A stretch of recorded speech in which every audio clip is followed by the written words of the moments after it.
Ebana ujambo na karibu sana mtazamaji Bongo Super Media. Hakika hii ni habari ambayo hivi sasa na trend katika mitandao mbalimbali ya kijamii.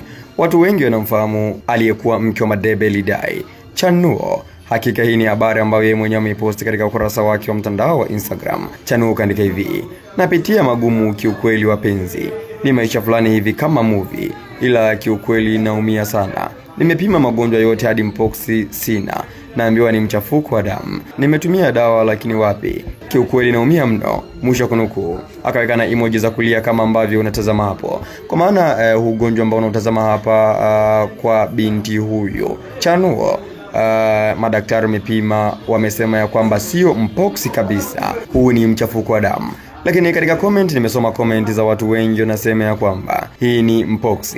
Inabidi tuende hospitali apimwe vizuri. Hizi ni dalili zote za mpox na hivyo vipele ambavyo vinatoka hapo ni mpox.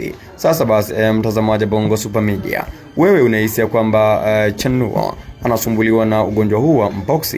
Na ikumbuke tu kwamba nchini Tanzania kuna baadhi ya watu ambao waliripotiwa ya kwamba wanao ugonjwa huu wa mpox. Lakini kwa upande wake Chanuo amesema kwamba yeye kapima kabisa vizuri na madaktari wamemwambia kwamba hana mpox kabisa. Kwa maana ugonjwa ambao unamsumbua Chanuo hapa ni mchafuko tu wa damu, wala sio mpox. Je, kwa wale watu ambao mmewaona wagonjwa ambao wanaumwa mpox, je, ni kweli Chanuo ana mpox ama hana kama ambavyo vipimo vimeeleza? Unaweza ukaandika maoni yako hapo katika sehemu ya comment. Lakini pia mtazamaji Bongo Super Media, ikiwa ndio mara yako ya kwanza kutembelea katika channel hii, usisahau kubonyeza alama ya kusubscribe ili uwe mtu wa kwanza kupata video mbalimbali kutoka hapa Bongo Super Media. Tukutane tena katika video nyingine. Bye bye.